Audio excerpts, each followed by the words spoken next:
अकबर के दरबार के नवरत्न बीरबल महेश दास अकबर ने उसे राजा एवं कवि प्रिय की उपाधि प्रदान की। अकबर के दरबार के नवरत्न बीरबल महेश दास अकबर ने उसे राजा एवं कवि प्रिय की उपाधि प्रदान की। अकबर के दरबार के नवरत्न बीरबल महेश दास अकबर ने उसे राजा एवं कवि प्रिय की उपाधि प्रदान की। अकबर के दरबार के नवरत्न बीरबल महेश दास अकबर ने उसे राजा एवं कवि प्रिय की उपाधि प्रदान की। अकबर के दरबार के नवरत्न बीरबल महेश दास अकबर ने उसे राजा एवं कवि प्रिय की उपाधि प्रदान की। अकबर के दरबार के नवरत्न बीरबल महेश दास अकबर ने उसे राजा एवं कवि प्रिय की उपाधि प्रदान की। अकबर के दरबार के नवरत्न बीरबल महेश दास अकबर ने उसे राजा एवं कवि प्रिय की उपाधि प्रदान की। अकबर के दरबार के नवरत्न बीरबल महेश दास अकबर ने उसे राजा एवं कवि प्रिय की उपाधि प्रदान की। अकबर के दरबार के नवरत्न बीरबल महेश दास अकबर ने उसे राजा एवं कवि प्रिय की उपाधि प्रदान की। अकबर के दरबार के नवरत्न बीरबल महेश दास अकबर ने उसे राजा एवं कवि प्रिय की उपाधि प्रदान की। अकबर के दरबार के नवरत्न बीरबल महेश दास अकबर ने उसे राजा एवं कवि प्रिय की उपाधि प्रदान की। अकबर के दरबार के नवरत्न बीरबल महेश दास अकबर ने उसे राजा एवं कवि प्रिय की उपाधि प्रदान की। अकबर के दरबार के नवरत्न बीरबल महेश दास अकबर ने उसे राजा एवं कवि प्रिय की उपाधि प्रदान की। अकबर के दरबार के नवरत्न बीरबल महेश दास अकबर ने उसे राजा एवं कवि प्रिय की उपाधि प्रदान की। अकबर के दरबार के नवरत्न बीरबल महेश दास अकबर ने उसे राजा एवं कवि प्रिय की उपाधि प्रदान की। अकबर के दरबार के नवरत्न बीरबल महेश दास अकबर ने उसे राजा एवं कवि प्रिय की उपाधि प्रदान की। अकबर के दरबार के नवरत्न बीरबल महेश दास अकबर ने उसे राजा एवं कवि प्रिय की उपाधि प्रदान की। अकबर के दरबार के नवरत्न बीरबल महेश दास अकबर ने उसे राजा एवं कवि प्रिय की उपाधि प्रदान की। अकबर के दरबार के नवरत्न बीरबल महेश दास अकबर ने उसे राजा एवं कवि प्रिय की उपाधि प्रदान की। अकबर के दरबार के नवरत्न बीरबल महेश दास अकबर ने उसे राजा एवं कवि प्रिय की उपाधि प्रदान की। अकबर के दरबार के नवरत्न बीरबल महेश दास अकबर ने उसे राजा एवं कवि प्रिय की उपाधि प्रदान की। अकबर के दरबार के नवरत्न बीरबल महेश दास अकबर ने उसे राजा एवं कवि प्रिय की उपाधि प्रदान की। अकबर के दरबार के नवरत्न बीरबल महेश दास अकबर ने उसे राजा एवं कवि प्रिय की उपाधि प्रदान की। अकबर के दरबार के नवरत्न बीरबल महेश दास अकबर ने उसे राजा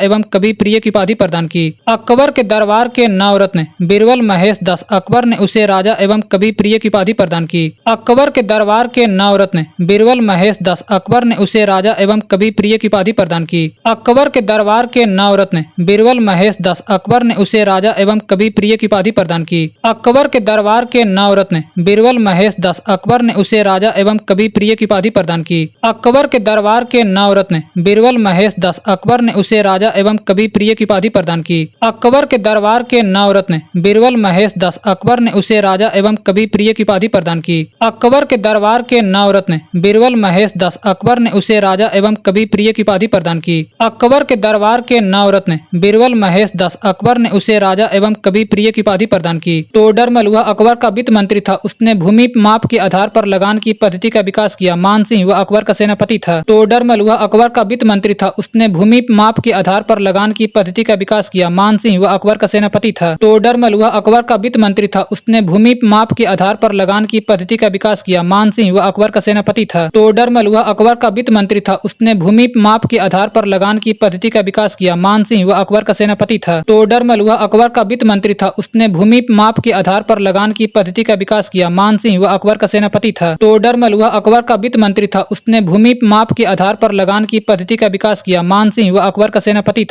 टोडरमल वह अकबर का वित्त मंत्री था। उसने भूमि माप के आधार पर लगान की पद्धति का विकास किया। मानसिंह वह अकबर का सेनापति था। टोडरमल वह अकबर का वित्त मंत्री था। उसने भूमि माप के आधार पर लगान की पद्धति का विकास किया। मानसिंह वह अकबर का सेनापति था।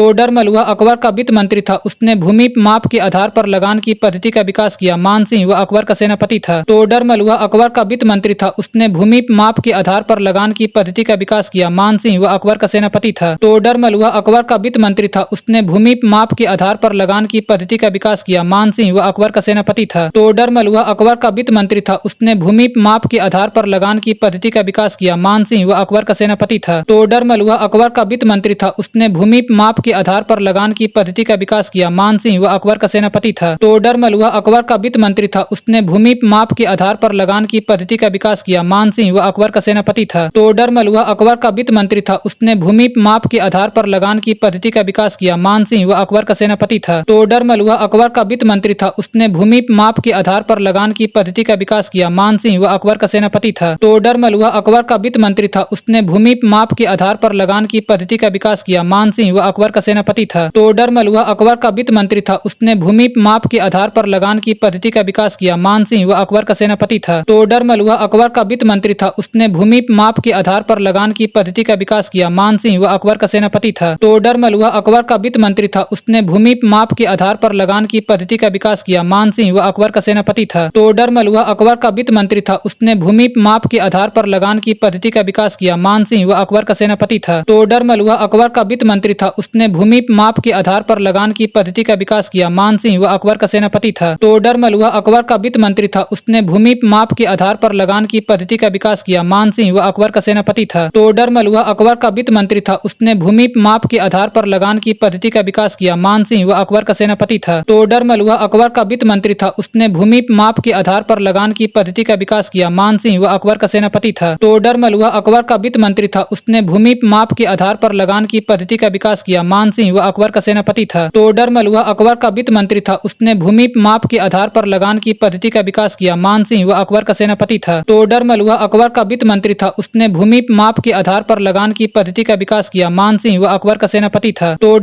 वह अकबर का वित्त मंत्री था। उसने भूमि माप के आधार पर लगान की पद्धति का विकास किया। मानसिंह वह अकबर का सेनापति था। तोडरमल वह अकबर का वित्त मंत्री था। उसने भूमि माप के आधार पर लगान की पद्धति का विकास किया। मानसिंह वह अकबर का सेनापति था। तोडरमल वह अकबर का वित्त मंत्री था। उसने भूमि माप के आधार पर लगान की पद्धति का विकास किया। मानसिंह वह अकबर का सेनापति था। तोडरमल वह अकबर का वित्त मंत्री था। उसने भूमि माप के आधार पर लगान की पद्धति का विकास किया। मानसिंह वह अकबर का सेनापति था। तोडरमल वह अकबर का वित्त मंत्री था। उसने भूमि माप के आधार पर लगान की पद्धति का विकास किया। मानसिंह वह अकबर का सेनापति था। तोडरमल वह अकबर का वित्त मंत्री था। उसने भूमि माप के आधार पर लगान की पद्धति का विकास किया। मानसिंह वह अकबर का सेनापति था। तोडरमल वह अकबर का वित्त मंत्री था। उसने भूमि माप के आधार पर लगान की पद्धति का विकास किया। मानसिंह वह अकबर का सेनापति था। तोडरमल वह अकबर का वित्त मंत्री था। उसने भूमि माप के आधार पर लगान की पद्धति का विकास किया। मानसिंह वह अकबर का सेनापति था। तोडरमल वह अकबर का वित्त मंत्री था। उसने भूमि माप के आधार पर लगान की पद्धति का विकास किया। मानसिंह वह अकबर का सेनापति था। तोडरमल वह अकबर का वित्त मंत्री था।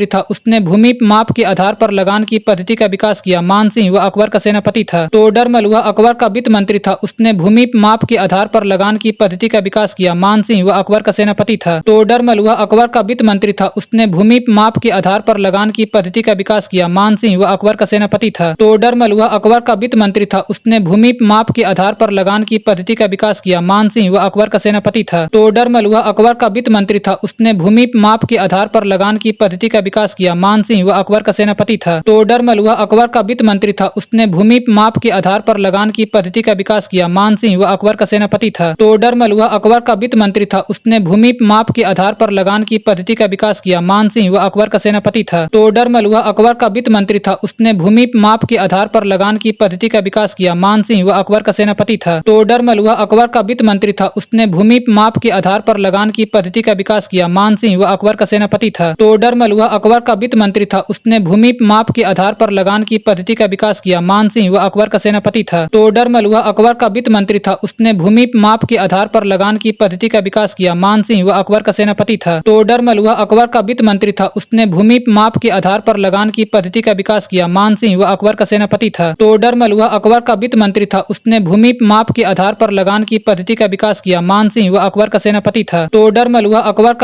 था। उसने भूमि माप के आधार पर लगान की पद्धति का विकास किया। मानसिंह वह अकबर का सेनापति था। तोडरमल वह अकबर का वित्त मंत्री था। उसने भूमि माप के आधार पर लगान की पद्धति का विकास किया। मानसिंह वह अकबर का सेनापति था। तोडरमल वह अकबर का वित्त मंत्री था। उसने भूमि माप के आधार पर लगान की पद्धति का विकास किया। मानसिंह वह अकबर का सेनापति था। तोडरमल वह अकबर का वित्त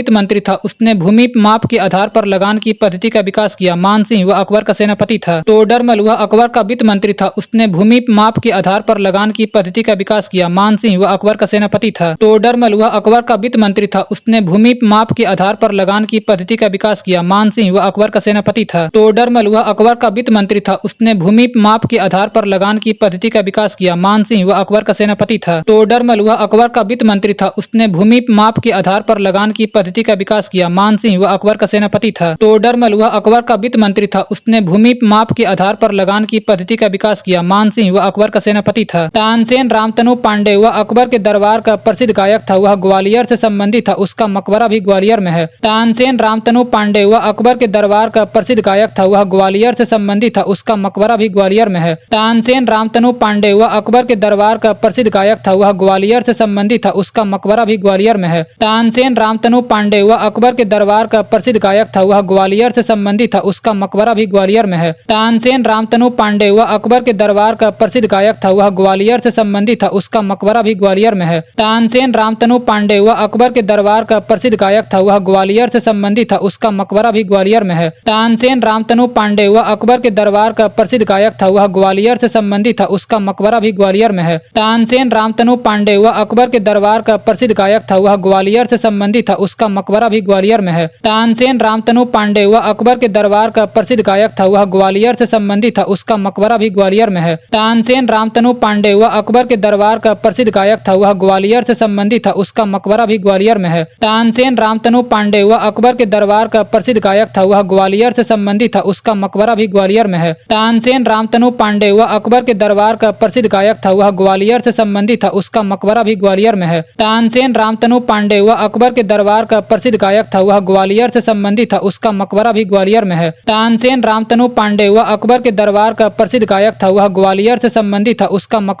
भी ग्वालियर में है। तानसेन रामतनु पांडे वह अकबर के दरबार का प्रसिद्ध गायक था वह ग्वालियर से संबंधित था, उसका मकबरा भी ग्वालियर में है। तानसेन रामतनु पांडे वह अकबर के दरबार का प्रसिद्ध गायक था वह ग्वालियर से संबंधित था, उसका मकबरा भी ग्वालियर में है। तानसेन रामतनु पांडे वह अकबर के दरबार का प्रसिद्ध गायक था वह ग्वालियर से संबंधित था, उसका मकबरा भी ग्वालियर में है। तानसेन रामतनु पांडे वह अकबर के दरबार का प्रसिद्ध गायक था वह ग्वालियर से संबंधित था, उसका मकबरा भी ग्वालियर में है। तानसेन रामतनु पांडे वह अकबर के दरबार का प्रसिद्ध गायक था वह ग्वालियर से संबंधित था, उसका मकबरा भी ग्वालियर में है। तानसेन रामतनु पांडे वह अकबर के दरबार का प्रसिद्ध गायक था वह ग्वालियर से संबंधित था, उसका मकबरा भी ग्वालियर में है। तानसेन रामतनु पांडे वह अकबर के दरबार का प्रसिद्ध गायक था वह ग्वालियर से संबंधित था, उसका मकबरा भी ग्वालियर में है। तानसेन रामतनु पांडे वह अकबर के दरबार का प्रसिद्ध गायक था वह ग्वालियर से संबंधित था, उसका मकबरा भी ग्वालियर में है। तानसेन रामतनु पांडे वह अकबर के दरबार का प्रसिद्ध गायक था वह ग्वालियर से संबंधित था, उसका मकबरा भी ग्वालियर में है। तानसेन रामतनु पांडे वह अकबर के दरबार का प्रसिद्ध गायक था वह ग्वालियर से संबंधित था, उसका मकबरा भी ग्वालियर में है। तानसेन रामतनु पांडे वह अकबर के दरबार का प्रसिद्ध गायक था वह ग्वालियर से संबंधित था, उसका मकबरा भी ग्वालियर में है। तानसेन रामतनु पांडे वह अकबर के दरबार का प्रसिद्ध गायक था वह ग्वालियर से संबंधित था,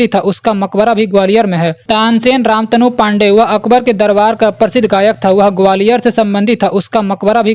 है। तानसेन रामतनु पांडे वह अकबर के दरबार का प्रसिद्ध गायक था वह ग्वालियर से संबंधित था, उसका मकबरा भी ग्वालियर में है। तानसेन रामतनु पांडे वह अकबर के दरबार का प्रसिद्ध गायक था वह ग्वालियर से संबंधित था, उसका मकबरा भी ग्वालियर में है। तानसेन रामतनु पांडे वह अकबर के दरबार का प्रसिद्ध गायक था वह ग्वालियर से संबंधित था, उसका मकबरा भी ग्वालियर में है। तानसेन रामतनु पांडे वह अकबर के दरबार का प्रसिद्ध गायक था वह ग्वालियर से संबंधित था, उसका मकबरा भी ग्वालियर में है।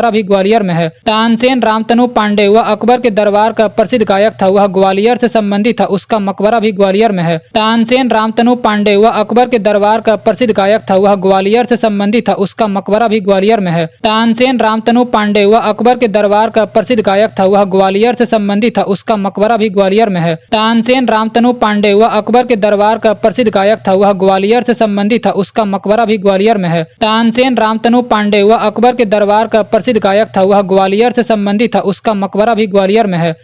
रामतनु पांडे वह अकबर के दरबार का प्रसिद्ध गायक था वह ग्वालियर से संबंधित था, उसका मकबरा भी ग्वालियर में है। तानसेन रामतनु पांडे वह अकबर के दरबार का प्रसिद्ध गायक था वह ग्वालियर से संबंधित था, उसका मकबरा भी ग्वालियर में है। तानसेन रामतनु पांडे वह अकबर के दरबार का प्रसिद्ध गायक था वह ग्वालियर से संबंधित था, उसका मकबरा भी ग्वालियर में है। तानसेन रामतनु पांडे वह अकबर के दरबार का प्रसिद्ध गायक था वह ग्वालियर से संबंधित था, उसका मकबरा भी ग्वालियर में है। तानसेन रामतनु पांडे वह अकबर के दरबार का प्रसिद्ध गायक था वह ग्वालियर से संबंधित था, उसका मकबरा भी ग्वालियर में है। तानसेन रामतनु पांडे वह अकबर के दरबार का प्रसिद्ध गायक था वह ग्वालियर से संबंधित था, उसका मकबरा भी ग्वालियर में है। तानसेन रामतनु पांडे वह अकबर के दरबार का प्रसिद्ध गायक था वह ग्वालियर से संबंधित था, उसका मकबरा भी ग्वालियर में है। तानसेन रामतनु पांडे वह अकबर के दरबार का प्रसिद्ध गायक था वह ग्वालियर से संबंधित था, उसका मकबरा भी ग्वालियर में है। मुल्ला दो प्याजा, प्याज से अधिक प्रेम होने के कारण इसे मुल्ला दो प्याजा कहा जाता था।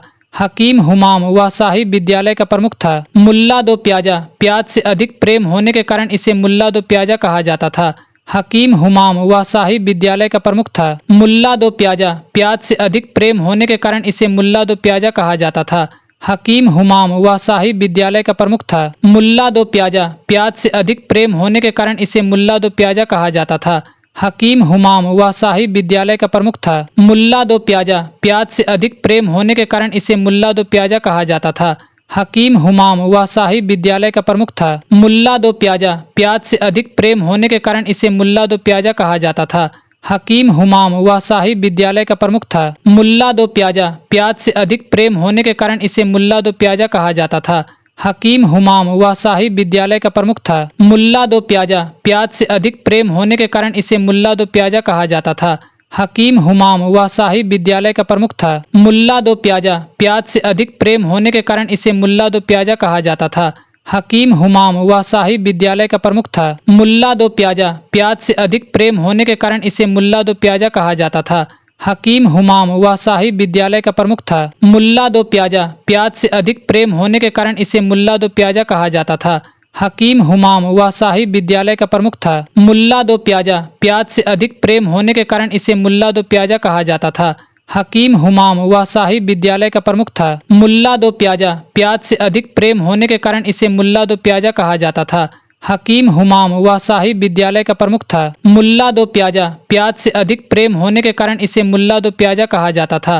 हकीम हुमाम वह साहिब विद्यालय का प्रमुख था। मुल्ला दो प्याजा, प्याज से अधिक प्रेम होने के कारण इसे मुल्ला दो प्याजा कहा जाता था। हकीम हुमाम वह साहिब विद्यालय का प्रमुख था। मुल्ला दो प्याजा, प्याज से अधिक प्रेम होने के कारण इसे मुल्ला दो प्याजा कहा जाता था। हकीम हुमाम वह साहिब विद्यालय का प्रमुख था। मुल्ला दो प्याजा, प्याज से अधिक प्रेम होने के कारण इसे मुल्ला दो प्याजा कहा जाता था। हकीम हुमाम वह साहिब विद्यालय का प्रमुख था। मुल्ला दो प्याजा, प्याज से अधिक प्रेम होने के कारण इसे मुल्ला दो प्याजा कहा जाता था। हकीम हुमाम वह साहिब विद्यालय का प्रमुख था। मुल्ला दो प्याजा, प्याज से अधिक प्रेम होने के कारण इसे मुल्ला दो प्याजा कहा जाता था। हकीम हुमाम वह साहिब विद्यालय का प्रमुख था। मुल्ला दो प्याजा, प्याज से अधिक प्रेम होने के कारण इसे मुल्ला दो प्याजा कहा जाता था। हकीम हुमाम वह साहिब विद्यालय का प्रमुख था। मुल्ला दो प्याजा, प्याज से अधिक प्रेम होने के कारण इसे मुल्ला दो प्याजा कहा जाता था। हकीम हुमाम वह साहिब विद्यालय का प्रमुख था। मुल्ला दो प्याजा, प्याज से अधिक प्रेम होने के कारण इसे मुल्ला दो प्याजा कहा जाता था। हकीम हुमाम वह साहिब विद्यालय का प्रमुख था। मुल्ला दो प्याजा, प्याज से अधिक प्रेम होने के कारण इसे मुल्ला दो प्याजा कहा जाता था। हकीम हुमाम वह साहिब विद्यालय का प्रमुख था। मुल्ला दो प्याजा, प्याज से अधिक प्रेम होने के कारण इसे मुल्ला दो प्याजा कहा जाता था। हकीम हुमाम वह साहिब विद्यालय का प्रमुख था। मुल्ला दो प्याजा, प्याज से अधिक प्रेम होने के कारण इसे मुल्ला दो प्याजा कहा जाता था। हकीम हुमाम वह साहिब विद्यालय का प्रमुख था। मुल्ला दो प्याजा, प्याज से अधिक प्रेम होने के कारण इसे मुल्ला दो प्याजा कहा जाता था। हकीम हुमाम वह साहिब विद्यालय का प्रमुख था। मुल्ला दो प्याजा, प्याज से अधिक प्रेम होने के कारण इसे मुल्ला दो प्याजा कहा जाता था। हकीम हुमाम वह साहिब विद्यालय का प्रमुख था। मुल्ला दो प्याजा, प्याज से अधिक प्रेम होने के कारण इसे मुल्ला दो प्याजा कहा जाता था। हकीम हुमाम वह साहिब विद्यालय का प्रमुख था। मुल्ला दो प्याजा, प्याज से अधिक प्रेम होने के कारण इसे मुल्ला दो प्याजा कहा जाता था। हकीम हुमाम वह साहिब विद्यालय का प्रमुख था। मुल्ला दो प्याजा, प्याज से अधिक प्रेम होने के कारण इसे मुल्ला दो प्याजा कहा जाता था। हकीम हुमाम वह साहिब विद्यालय का प्रमुख था। मुल्ला दो प्याजा, प्याज से अधिक प्रेम होने के कारण इसे मुल्ला दो प्याजा कहा जाता था। हकीम हुमाम वह साहिब विद्यालय का प्रमुख था। मुल्ला दो प्याजा, प्याज से अधिक प्रेम होने के कारण इसे मुल्ला दो प्याजा कहा जाता था। हकीम हुमाम वह साहिब विद्यालय का प्रमुख था। मुल्ला दो प्याजा, प्याज से अधिक प्रेम होने के कारण इसे मुल्ला दो प्याजा कहा जाता था। हकीम हुमाम वह साहिब विद्यालय का प्रमुख था। मुल्ला दो प्याजा, प्याज से अधिक प्रेम होने के कारण इसे मुल्ला दो प्याजा कहा जाता था। हकीम हुमाम वह साहिब विद्यालय का प्रमुख था। मुल्ला दो प्याजा, प्याज से अधिक प्रेम होने के कारण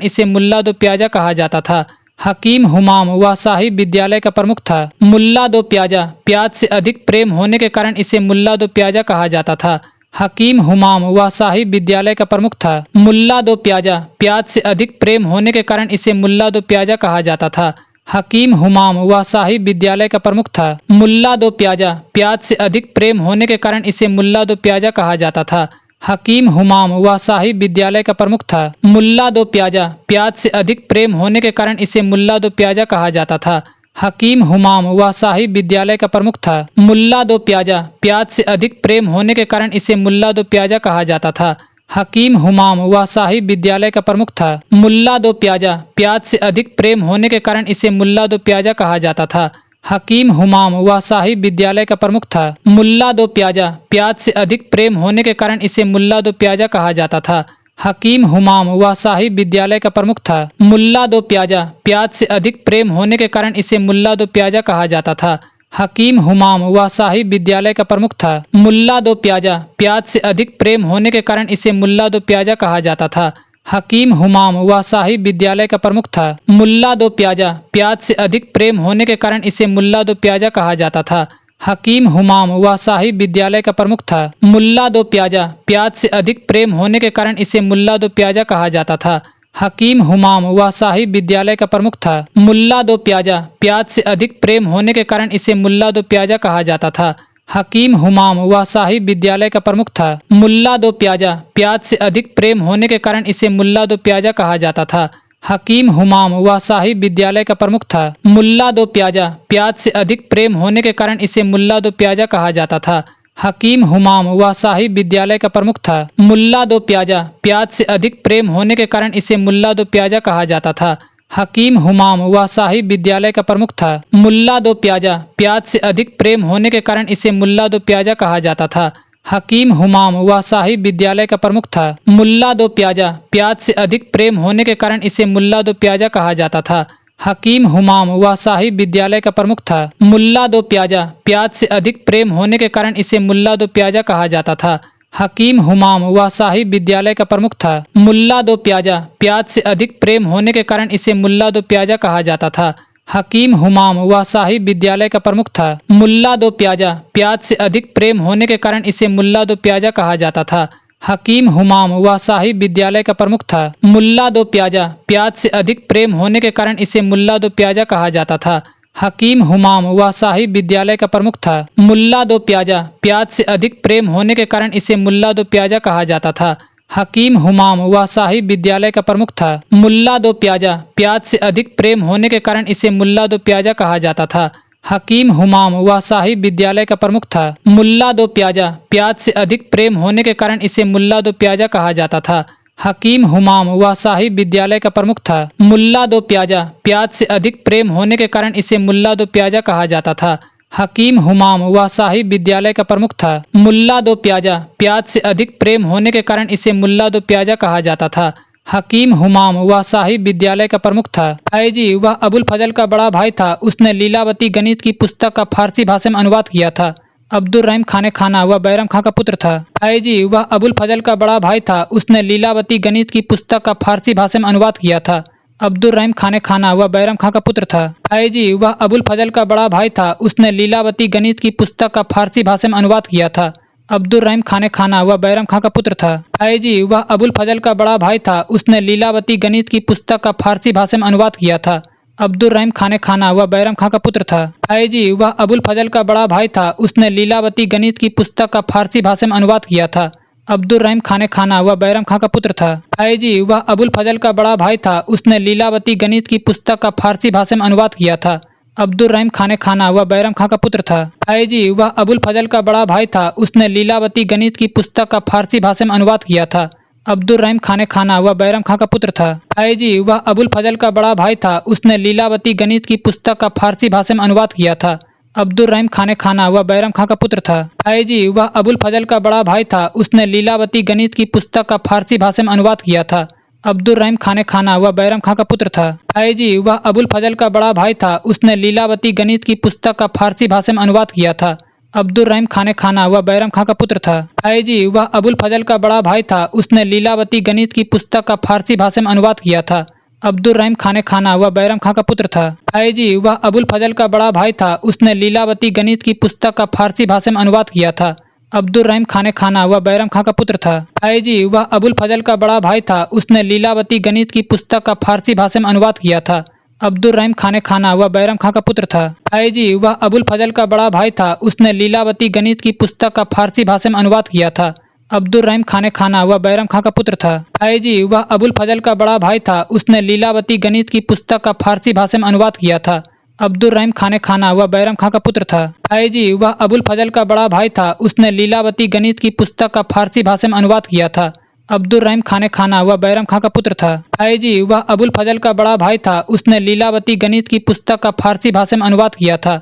अब्दुल रहीम खान खाना वह बैरम खां का पुत्र था। फैजी वह अबुल फजल का बड़ा भाई था। उसने लीलावती गणित की पुस्तक का फारसी भाषा में अनुवाद किया था। अब्दुल रहीम खान खाना वह बैरम खां का पुत्र था। फैजी वह अबुल फजल का बड़ा भाई था। उसने लीलावती गणित की पुस्तक का फारसी भाषा में अनुवाद किया था। अब्दुल रहीम खान खाना वह बैरम खां का पुत्र था। फैजी वह अबुल फजल का बड़ा भाई था। उसने लीलावती गणित की पुस्तक का फारसी भाषा में अनुवाद किया था। अब्दुल रहीम खान खाना वह बैरम खां का पुत्र था। फैजी वह अबुल फजल का बड़ा भाई था। उसने लीलावती गणित की पुस्तक का फारसी भाषा में अनुवाद किया था। अब्दुल रहीम खान खाना वह बैरम खां का पुत्र था। फैजी वह अबुल फजल का बड़ा भाई था। उसने लीलावती गणित की पुस्तक का फारसी भाषा में अनुवाद किया था।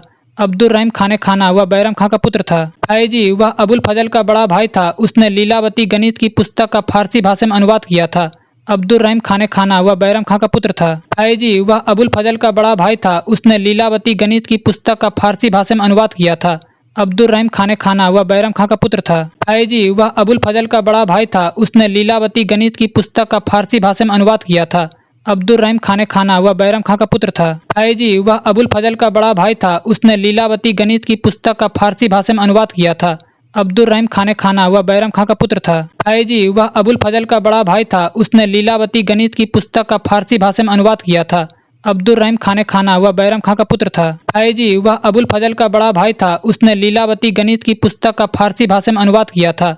अब्दुल रहीम खान खाना वह बैरम खां का पुत्र था। फैजी वह अबुल फजल का बड़ा भाई था। उसने लीलावती गणित की पुस्तक का फारसी भाषा में अनुवाद किया था। अब्दुल रहीम खान खाना वह बैरम खां का पुत्र था। फैजी वह अबुल फजल का बड़ा भाई था। उसने लीलावती गणित की पुस्तक का फारसी भाषा में अनुवाद किया था। अब्दुल रहीम खान खाना वह बैरम खां का पुत्र था। फैजी वह अबुल फजल का बड़ा भाई था। उसने लीलावती गणित की पुस्तक का फारसी भाषा में अनुवाद किया था। अब्दुल रहीम खान खाना वह बैरम खां का पुत्र था। फैजी वह अबुल फजल का बड़ा भाई था। उसने लीलावती गणित की पुस्तक का फारसी भाषा में अनुवाद किया था।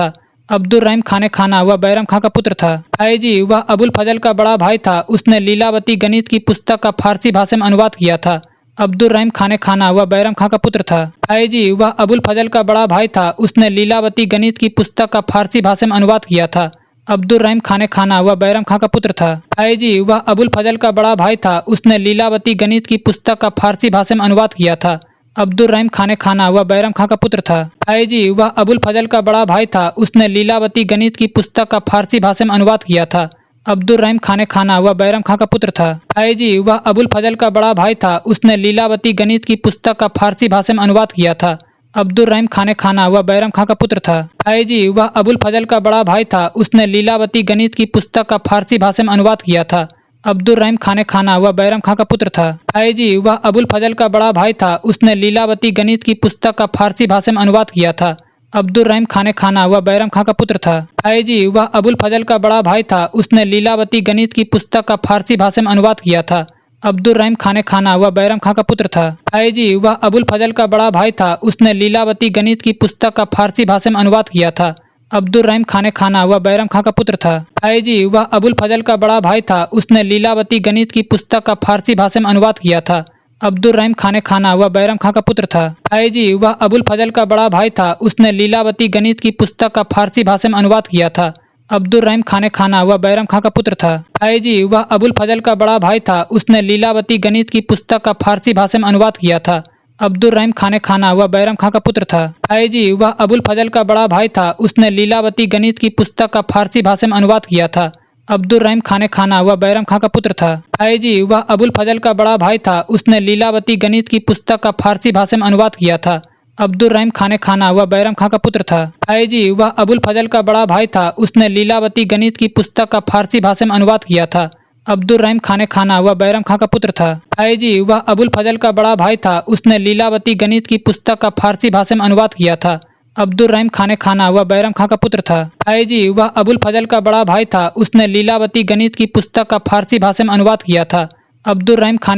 बैरम खां का पुत्र था। फैजी वह अबुल फजल का बड़ा भाई था। उसने लीलावती गणित की पुस्तक का फारसी भाषा में अनुवाद किया था। अब्दुल रहीम खान खाना वह बैरम खां का पुत्र था। फैजी वह अबुल फजल का बड़ा भाई था। उसने लीलावती गणित की पुस्तक का फारसी भाषा में अनुवाद किया था। अब्दुल रहीम खान खाना वह बैरम खां का पुत्र था। फैजी वह अबुल फजल का बड़ा भाई था। उसने लीलावती गणित की पुस्तक का फारसी भाषा में अनुवाद किया था। अब्दुल रहीम खान खाना वह बैरम खां का पुत्र था। फैजी वह अबुल फजल का बड़ा भाई था। उसने लीलावती गणित की पुस्तक का फारसी भाषा में अनुवाद किया था। अब्दुल रहीम खान खाना वह बैरम खां का पुत्र था। फैजी वह अबुल फजल का बड़ा भाई था। उसने लीलावती गणित की पुस्तक का फारसी भाषा में अनुवाद किया था। अब्दुल रहीम खान खाना वह बैरम खां का पुत्र था। फैजी वह अबुल फजल का बड़ा भाई था। उसने लीलावती गणित की पुस्तक का फारसी भाषा में अनुवाद किया था। अब्दुर्रहीम खान खाना वह बैरम खां का पुत्र था। फैजी वह अबुल फजल का बड़ा भाई था। उसने लीलावती गणित की पुस्तक का फारसी भाषा में अनुवाद किया था। अब्दुर्रहीम खान खाना वह बैरम खां का पुत्र था। फैजी वह अबुल फजल का बड़ा भाई था। उसने लीलावती गणित की पुस्तक का फारसी भाषा में अनुवाद किया था। अब्दुर्रहीम खान खाना वह बैरम खां का पुत्र था। फैजी वह अबुल फजल का बड़ा भाई था। उसने लीलावती गणित की पुस्तक का फारसी भाषा में अनुवाद किया था। अब्दुर्रहीम खान खाना वह बैरम खां का पुत्र था। फैजी वह अबुल फजल का बड़ा भाई था। उसने लीलावती गणित की पुस्तक का फारसी भाषा में अनुवाद किया था। अब्दुर्रहीम खान खाना वह बैरम खां का पुत्र था। फैजी वह अबुल फजल का बड़ा भाई था। उसने लीलावती गणित की पुस्तक का फारसी भाषा में अनुवाद किया था। अब्दुर्रहीम खान खाना वह बैरम खां का पुत्र था। फैजी वह अबुल फजल का बड़ा भाई था। उसने लीलावती गणित की पुस्तक का फारसी भाषा में अनुवाद किया था। अब्दुर्रहीम खान खाना वह बैरम खां का पुत्र था। फैजी वह अबुल फजल का बड़ा भाई था। उसने लीलावती गणित की पुस्तक का फारसी भाषा में अनुवाद किया था। अब्दुर्रहीम खान खाना वह बैरम खां का पुत्र था। फैजी वह अबुल फजल का बड़ा भाई था। उसने लीलावती गणित की पुस्तक का फारसी भाषा में अनुवाद किया था। अब्दुर्रहीम खान खाना वह बैरम खां का पुत्र था। फैजी वह अबुल फजल का बड़ा भाई था। उसने लीलावती गणित की पुस्तक का फारसी भाषा में अनुवाद किया था। अब्दुर्रहीम खान खाना वह बैरम खां का पुत्र था। फैजी वह अबुल फजल का बड़ा भाई था। उसने लीलावती गणित की पुस्तक का फारसी भाषा में अनुवाद किया था। अब्दुर्रहीम खान खाना वह बैरम खां का पुत्र था। फैजी वह अबुल फजल का बड़ा भाई था। उसने लीलावती गणित की पुस्तक का फारसी भाषा में अनुवाद किया था। अब्दुर्रहीम खान खाना वह बैरम खां का पुत्र था। फैजी वह अबुल फजल का बड़ा भाई था। उसने लीलावती गणित की पुस्तक का फारसी भाषा में अनुवाद किया था। अब्दुर्रहीम खान खाना वह बैरम खां का पुत्र था। फैजी वह अबुल फजल का बड़ा भाई था। उसने लीलावती गणित की पुस्तक का फारसी भाषा में अनुवाद किया था। अब्दुर्रहीम खान खाना वह बैरम खां का पुत्र था। फैजी वह अबुल फजल का बड़ा भाई था। उसने लीलावती गणित की पुस्तक का फारसी भाषा में अनुवाद किया था। अब्दुर्रहीम खान खाना वह बैरम खां का पुत्र था। फैजी वह अबुल फजल का बड़ा भाई था। उसने लीलावती गणित की पुस्तक का फारसी भाषा में अनुवाद किया था। अब्दुर्रहीम खान खाना वह बैरम खां का पुत्र था। फैजी वह अबुल फजल का बड़ा भाई था। उसने लीलावती गणित की पुस्तक का फारसी भाषा में अनुवाद किया था। अब्दुर्रहीम खान खाना वह बैरम खां का पुत्र था। फैजी वह अबुल फजल का बड़ा भाई था। उसने लीलावती गणित की पुस्तक का फारसी भाषा में अनुवाद किया था। अब्दुर्रहीम खान खाना वह बैरम खां का पुत्र था। फैजी वह अबुल फजल का बड़ा भाई था। उसने लीलावती गणित की पुस्तक का फारसी भाषा में अनुवाद किया था। अब्दुर्रहीम खान खाना वह बैरम खां का पुत्र था। फैजी वह अबुल फजल का बड़ा भाई था। उसने लीलावती गणित की पुस्तक का फारसी भाषा में अनुवाद किया था। अब्दुर्रहीम खान खाना वह बैरम खां का पुत्र था। फैजी वह अबुल फजल का बड़ा भाई था। उसने लीलावती गणित की पुस्तक का फारसी भाषा में अनुवाद किया था। अब्दुर्रहीम खान खाना वह बैरम खां का पुत्र था। फैजी वह अबुल फजल का बड़ा भाई था। उसने लीलावती गणित की पुस्तक का फारसी भाषा में अनुवाद किया था। अब्दुर्रहीम खान खाना वह बैरम खां का पुत्र था। फैजी वह अबुल फजल का बड़ा भाई था। उसने लीलावती गणित की पुस्तक का फारसी भाषा में अनुवाद किया था। अब्दुर्रहीम खान खाना वह बैरम खां का पुत्र था। फैजी वह अबुल फजल का बड़ा भाई था। उसने लीलावती गणित की पुस्तक का फारसी भाषा में अनुवाद किया था। अब्दुर्रहीम खान खाना वह बैरम खां का पुत्र था। फैजी वह अबुल फजल का बड़ा भाई था। उसने लीलावती गणित की पुस्तक का फारसी भाषा में अनुवाद किया था। अब्दुर्रहीम खान खाना वह बैरम खां का पुत्र था। फैजी वह अबुल फजल का बड़ा भाई था। उसने लीलावती गणित की पुस्तक का फारसी भाषा में अनुवाद किया था। अब्दुर्रहीम खान खाना वह बैरम खां का पुत्र था। अबुल फजल उसने अकबरनामा फारसी में एवं आईन अकबरी की रचना की। यह अकबर के शासनकाल का सरकारी गजट माना जाता है। अबुल फजल उसने अकबरनामा फारसी में एवं आईन अकबरी की रचना की। यह अकबर के शासनकाल का सरकारी गजट माना जाता है। अबुल फजल उसने अकबरनामा फारसी में एवं आईन अकबरी की रचना की। यह अकबर के शासनकाल का सरकारी गजट माना जाता है। अबुल फजल उसने अकबरनामा फारसी में एवं आईन अकबरी की रचना की। यह अकबर के शासनकाल का सरकारी गजट माना जाता है। अबुल फजल उसने अकबरनामा फारसी में एवं आईन अकबरी की रचना की।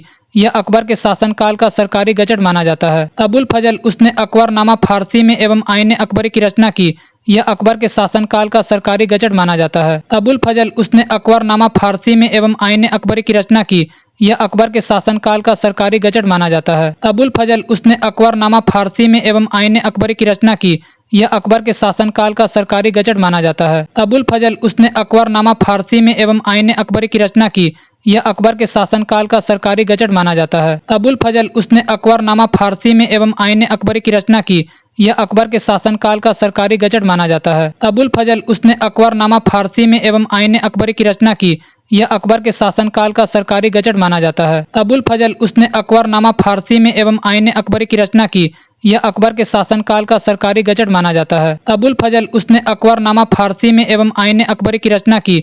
यह अकबर के शासनकाल का सरकारी गजट माना जाता है। अबुल फजल उसने अकबरनामा फारसी में एवं आईने अकबरी की रचना की। यह अकबर के शासनकाल का सरकारी गजट माना जाता है। अबुल फजल उसने अकबरनामा फारसी में एवं आईने अकबरी की रचना की।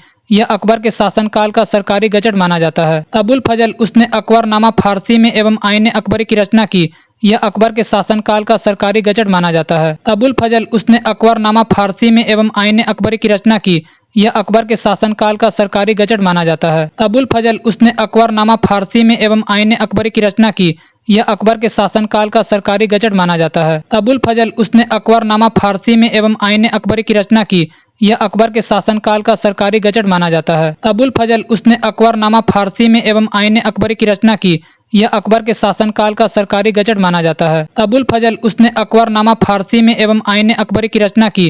यह अकबर के शासनकाल का सरकारी गजट माना जाता है। अबुल फजल उसने अकबरनामा फारसी में एवं आईने अकबरी की रचना की। यह अकबर के शासनकाल का सरकारी गजट माना जाता है। अबुल फजल उसने अकबरनामा फारसी में एवं आईने अकबरी की रचना की। यह अकबर के शासनकाल का सरकारी गजट माना जाता है। अबुल फजल उसने अकबरनामा फारसी में एवं आईने अकबरी की रचना की। यह अकबर के शासनकाल का सरकारी गजट माना जाता है। अबुल फजल उसने अकबरनामा फारसी में एवं आईने अकबरी की रचना की। यह अकबर के शासनकाल का सरकारी गजट माना जाता है। अबुल फजल उसने अकबरनामा फारसी में एवं आईने अकबरी की रचना की। यह अकबर के शासनकाल का सरकारी गजट माना जाता है। अबुल फजल उसने अकबरनामा फारसी में एवं आईने अकबरी की रचना की। यह अकबर के शासनकाल का सरकारी गजट माना जाता है। अबुल फजल उसने अकबरनामा फारसी में एवं आईने अकबरी की रचना की। यह अकबर के शासनकाल का सरकारी गजट माना जाता है। अबुल फजल उसने अकबरनामा फारसी में एवं आईने अकबरी की रचना की। यह अकबर के शासनकाल का सरकारी गजट माना जाता है। अबुल फजल उसने अकबरनामा फारसी में एवं आईने अकबरी की रचना की। यह अकबर के शासनकाल का सरकारी गजट माना जाता है। अबुल फजल उसने अकबरनामा फारसी में एवं आईने अकबरी की रचना की। यह अकबर के शासनकाल का सरकारी गजट माना जाता है। अबुल फजल उसने अकबरनामा फारसी में एवं आईने अकबरी की रचना की। यह अकबर के शासनकाल का सरकारी गजट माना जाता है। अबुल फजल उसने अकबरनामा फारसी में एवं आईने अकबरी की रचना की।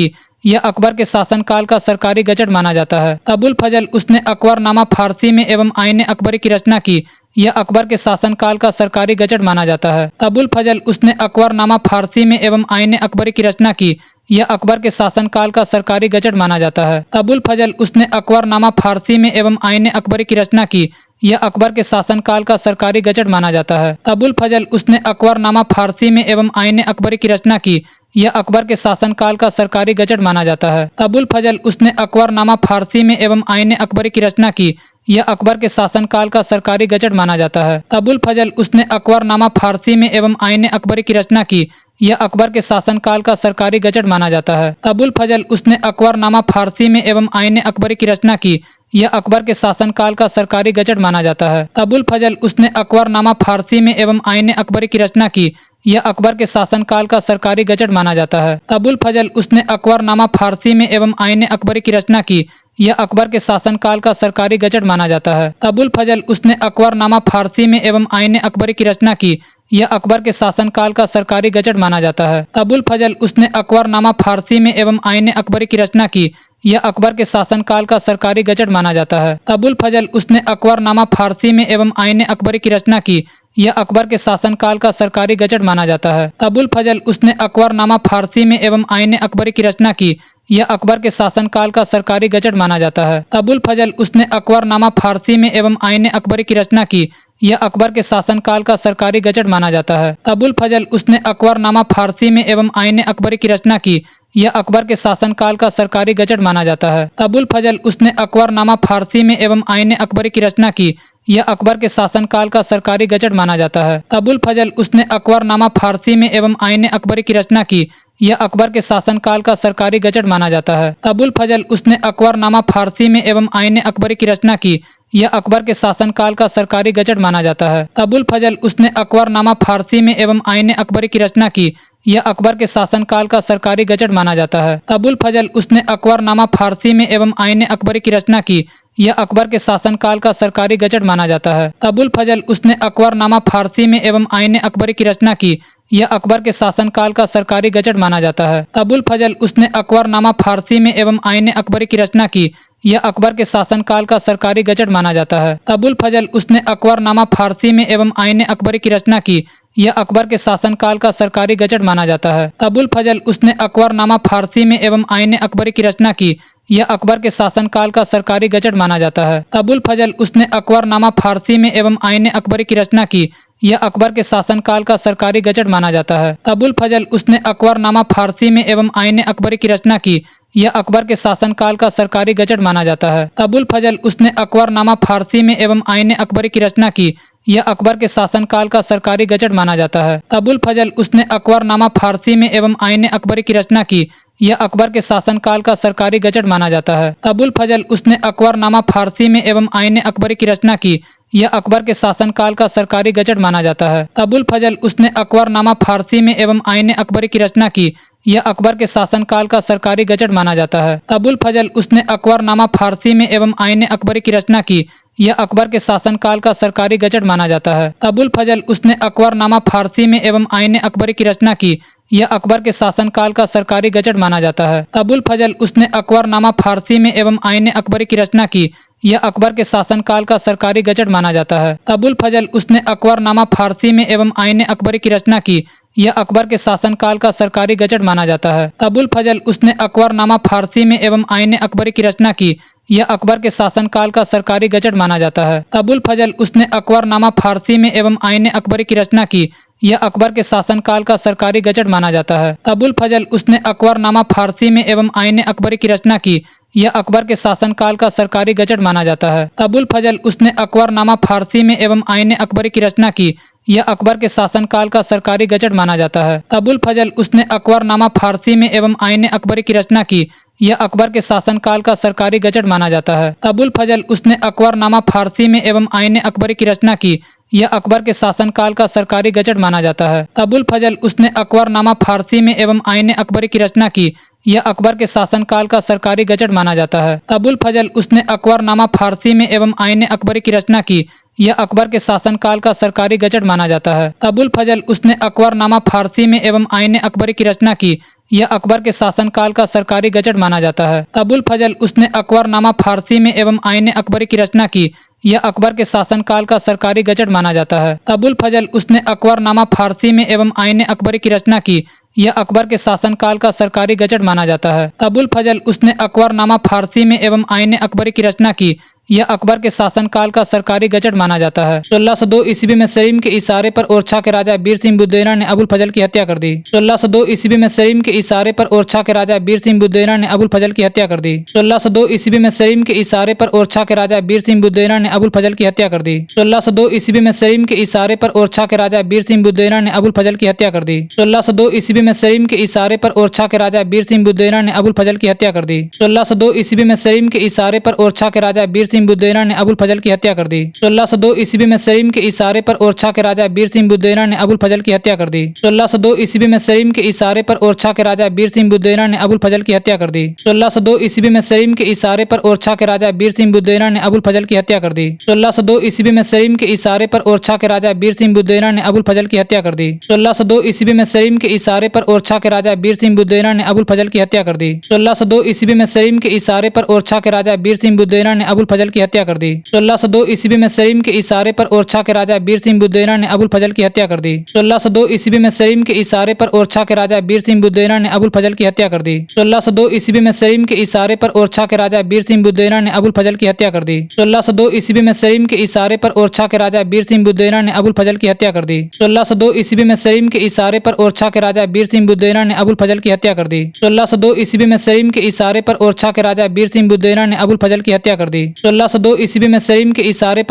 राजा बीर सिंह बुद्देना ने अबुल फजल की हत्या कर दी। 1602 ईस्वी में सलीम के इशारे पर ओरछा के राजा बीर सिंह बुद्देना ने अबुल फजल की हत्या कर दी। 1602 ईस्वी में सलीम के इशारे पर ओरछा के राजा बीर सिंह बुद्देना ने अबुल फजल की हत्या कर दी। 1602 ईस्वी में सलीम के इशारे पर ओरछा के राजा बीर सिंह बुद्देना ने अबुल फजल की हत्या कर दी। 1602 ईस्वी में सलीम के इशारे पर ओरछा के राजा बीर सिंह बुद्देना ने अबुल फजल की हत्या कर दी। 1602 ईस्वी में सलीम के इशारे पर ओरछा के राजा बीर सिंह बुद्देना ने अबुल फजल की हत्या कर दी। 1602 ईस्वी में सलीम के इशारे पर ओरछा के राजा वीर सिंह बुदेना ने अबुल फजल की हत्या कर दी। 1602 ईस्वी में सलीम के इशारे पर ओरछा के राजा वीर सिंह बुदेना ने अबुल फजल की हत्या कर दी। 1602 ईस्वी में सलीम के इशारे पर ओरछा के राजा वीर सिंह बुदेना ने अबुल फजल की हत्या कर दी। 1602 ईस्वी में सलीम के इशारे पर ओरछा के राजा वीर सिंह बुदेना ने अबुल फजल की हत्या कर दी। 1602 ईस्वी में सलीम के इशारे पर ओरछा के राजा वीर सिंह बुदेना ने अबुल फजल की हत्या कर दी। 1602 ईस्वी में सलीम के इशारे पर ओरछा के राजा वीर सिंह बुदेना ने अबुल फजल की हत्या कर दी। 1602 ईस्वी में सलीम के इशारे पर ओरछा के राजा वीर सिंह बुदेना ने अबुल फजल की हत्या कर दी। 1602 ईस्वी में सलीम के इशारे पर ओरछा के राजा वीर सिंह बुदेना ने अबुल फजल की हत्या कर दी। 1602 ईस्वी में सलीम के इशारे पर ओरछा के राजा वीर सिंह बुदेना ने अबुल फजल की हत्या कर दी। 1602 ईस्वी में सलीम के इशारे पर ओरछा के राजा वीर सिंह बुदेना ने अबुल फजल की हत्या कर दी। 1602 ईस्वी में सलीम के इशारे पर ओरछा के राजा वीर सिंह बुदेना ने अबुल फजल की हत्या कर दी। 1602 ईस्वी में सलीम के इशारे पर ओरछा के राजा वीर सिंह बुदेना ने अबुल फजल की हत्या कर दी। 1602 ईस्वी में सलीम के इशारे पर ओरछा के राजा वीर सिंह बुदेना ने अबुल फजल की हत्या कर दी। 1602 ईस्वी में सलीम के इशारे पर ओरछा के राजा वीर सिंह बुदेना ने अबुल फजल की हत्या कर दी। 1602 ईस्वी में सलीम के इशारे पर ओरछा के राजा वीर सिंह बुदेना ने अबुल फजल की हत्या कर दी। 1602 ईस्वी में सलीम के इशारे पर ओरछा के राजा वीर सिंह बुदेना ने अबुल फजल की हत्या कर दी। 1602 ईस्वी में सलीम के इशारे पर ओरछा के राजा वीर सिंह बुदेना ने अबुल फजल की हत्या कर दी। 1602 ईस्वी में सलीम के इशारे पर ओरछा के राजा वीर सिंह बुदेना ने अबुल फजल की हत्या कर दी। 1602 ईस्वी में सलीम के इशारे पर ओरछा के राजा वीर सिंह बुदेना ने अबुल फजल की हत्या कर दी। 1602 ईस्वी में सलीम के इशारे पर ओरछा के राजा वीर सिंह बुदेना ने अबुल फजल की हत्या कर दी। 1602 ईस्वी में सलीम के इशारे पर ओरछा के राजा वीर सिंह बुदेना ने अबुल फजल की हत्या कर दी। 1602 ईस्वी में सलीम के इशारे पर ओरछा के राजा वीर सिंह बुदेना ने अबुल फजल की हत्या कर दी। 1602 ईस्वी में सलीम के इशारे पर ओरछा के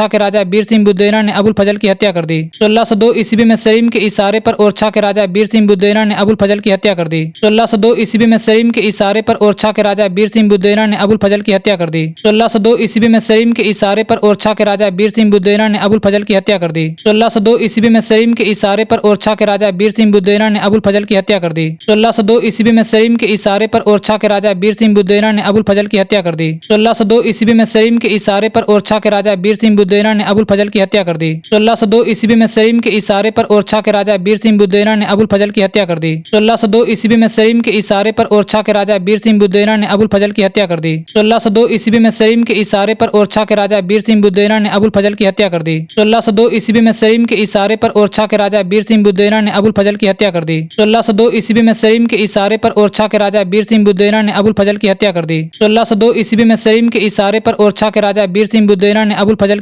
दी। 1602 ईस्वी में सलीम के इशारे पर ओरछा के राजा वीर सिंह बुदेना ने अबुल फजल की हत्या कर दी। 1602 ईस्वी में सलीम के इशारे पर ओरछा के राजा वीर सिंह बुदेना ने अबुल फजल की हत्या कर दी। 1602 ईस्वी में सलीम के इशारे पर ओरछा के राजा वीर सिंह बुदेना ने अबुल फजल की हत्या कर दी। 1602 ईस्वी में सलीम के इशारे पर ओरछा के राजा वीर सिंह बुदेना ने अबुल फजल की हत्या कर दी। 1602 ईस्वी में सलीम के इशारे पर ओरछा के राजा वीर सिंह बुदेना ने अबुल फजल की हत्या कर दी। 1602 ईस्वी में सलीम के इशारे पर ओरछा के राजा वीर सिंह बुदेना ने अबुल फजल की हत्या कर दी। 1602 ईस्वी में सलीम के इशारे पर ओरछा के राजा वीर सिंह बुदेना ने अबुल फजल की हत्या कर दी। 1602 ईस्वी में सलीम के इशारे पर ओरछा के राजा वीर सिंह बुदेना ने अबुल फजल की हत्या कर दी। 1602 ईस्वी में सलीम के इशारे पर ओरछा के राजा वीर सिंह बुदेना ने अबुल फजल की हत्या कर दी।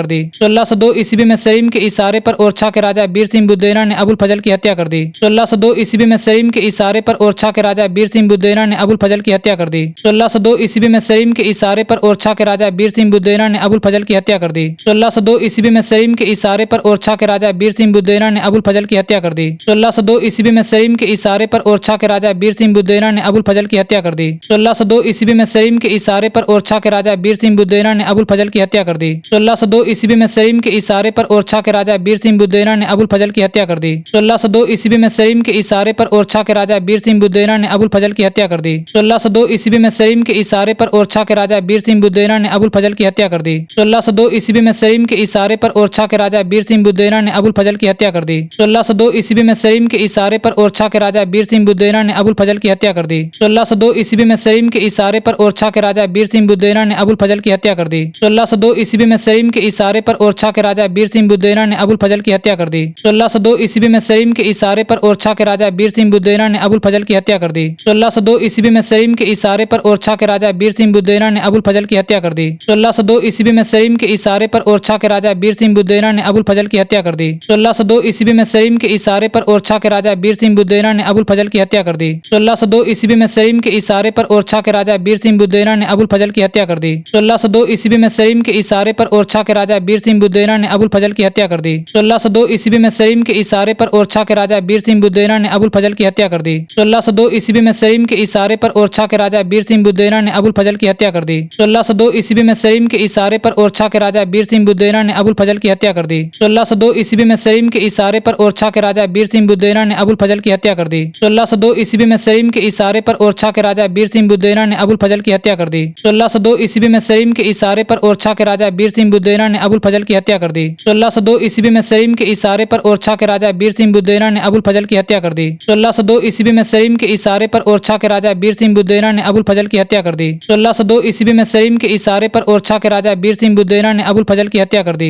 1602 ईस्वी में सलीम के इशारे पर ओरछा के राजा वीर सिंह बुदेना ने अबुल फजल की हत्या कर दी। 1602 ईस्वी में सलीम के इशारे पर ओरछा के राजा वीर सिंह बुदेना ने अबुल फजल की हत्या कर दी। 1602 ईस्वी में सलीम के इशारे पर ओरछा के राजा वीर सिंह बुदेना ने अबुल फजल की हत्या कर दी। 1602 ईस्वी में सलीम के इशारे पर ओरछा के राजा वीर सिंह बुदेना ने अबुल फजल की हत्या कर दी। 1602 ईस्वी में सलीम के इशारे पर ओरछा के राजा वीर सिंह बुदेना ने अबुल फजल की हत्या कर दी। 1602 ईस्वी में सलीम के इशारे पर ओरछा के राजा वीर सिंह बुदेना ने अबुल फजल की हत्या कर दी। 1602 ईस्वी में सलीम के इशारे पर ओरछा के राजा वीर सिंह बुदेना ने अबुल फजल की हत्या कर दी। 1602 ईस्वी में सलीम के इशारे पर ओरछा के राजा वीर सिंह बुदेना ने अबुल फजल की हत्या कर दी। 1602 ईस्वी में सलीम के इशारे पर ओरछा के राजा वीर सिंह बुदेना ने अबुल फजल की हत्या कर दी। 1602 ईस्वी में सलीम के इशारे पर ओरछा के राजा वीर सिंह बुदेना ने अबुल फजल की हत्या कर दी। 1602 ईस्वी में सलीम के इशारे पर ओरछा के राजा वीर सिंह बुदेना ने अबुल फजल की हत्या कर दी। 1602 ईस्वी में सलीम के इशारे पर ओरछा के राजा वीर सिंह बुदेना ने अबुल फजल की हत्या कर दी। 1602 ईस्वी में सलीम के इशारे पर ओरछा के राजा वीर सिंह बुदेना ने अबुल फजल की हत्या कर दी। 1602 ईस्वी में सलीम के इशारे पर ओरछा के राजा वीर सिंह बुदेना ने अबुल फजल की हत्या कर दी। 1602 ईस्वी में सलीम के इशारे पर ओरछा के राजा वीर सिंह बुदेना ने अबुल फजल की हत्या कर दी। 1602 ईस्वी में सलीम के इशारे पर ओरछा के राजा वीर सिंह बुदेना ने अबुल फजल की हत्या कर दी।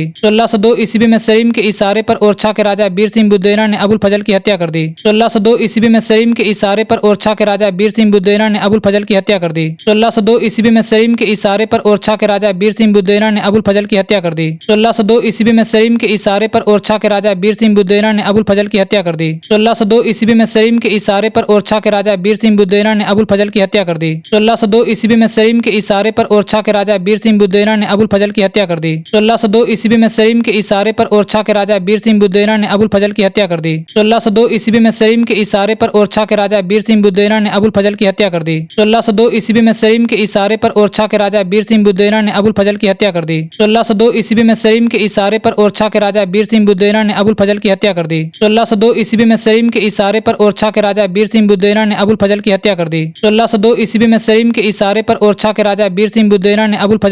दी। 1602 ईस्वी में सलीम के इशारे पर ओरछा के राजा वीर सिंह बुदेना ने अबुल फजल की हत्या कर दी। 1602 ईस्वी में सलीम के इशारे पर ओरछा के राजा वीर सिंह बुदेना ने अबुल फजल की हत्या कर दी। 1602 ईस्वी में सलीम के इशारे पर ओरछा के राजा वीर सिंह बुदेना ने अबुल फजल की हत्या कर दी। 1602 ईस्वी में सलीम के इशारे पर ओरछा के राजा वीर सिंह बुदेना ने अबुल फजल की हत्या कर दी। 1602 ईस्वी में सलीम के इशारे पर ओरछा के राजा वीर सिंह बुदेना ने अबुल फजल की हत्या कर दी। 1602 ईस्वी में सलीम के इशारे पर ओरछा के राजा वीर सिंह बुदेना ने अबुल फजल की हत्या कर दी। 1602 ईस्वी में सलीम के इशारे पर ओरछा के राजा वीर सिंह बुदेना ने अबुल फजल की हत्या कर दी। 1602 ईस्वी में सलीम के इशारे पर ओरछा के राजा वीर सिंह बुदेना ने अबुल फजल की हत्या कर दी।